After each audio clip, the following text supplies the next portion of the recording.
For over 2 decades, 3 states have been in a bitter battle over water. Now the fight has reached a boiling point.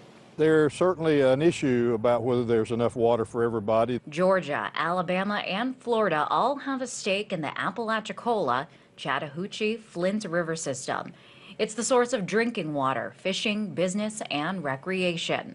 Well, where I'm standing right now, I am in Georgia. But just on the other side of this river, that's Alabama. Now, the water is flowing down south into the state of Florida. And with all 3 states having a stake in this river, it's leading to a war over water. Early October, Florida filed a lawsuit against Georgia in the Supreme Court.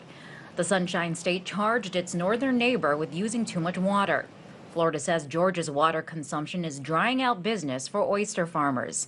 Oysters need a healthy mix of fresh and salt water to thrive. So who is sucking up the most water? Many blame Atlanta.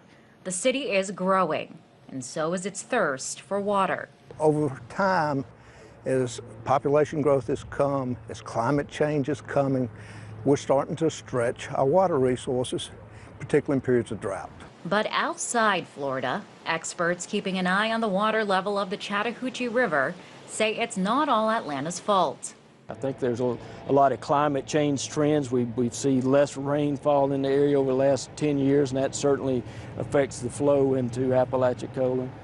And there's a lot of other variables that affect oysters other than just fresh waters. The neighboring states have been fighting over the river's resources for over 20 years. One lawsuit after another, there's been no solution that quenches everyone's thirst.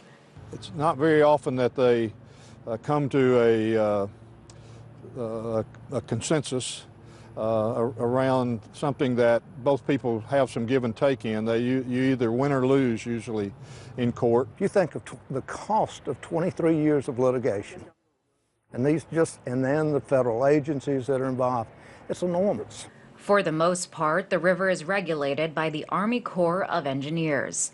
If Florida gets its way, the Corps would force Atlanta to cut back on its water consumption and divvy up the water among the 3 states.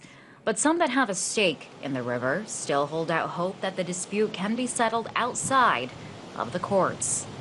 I would hope that within the next 5 years that the 3 states can get to the table and bring resolution to this. In Columbus, Georgia, Liz Wall, RT.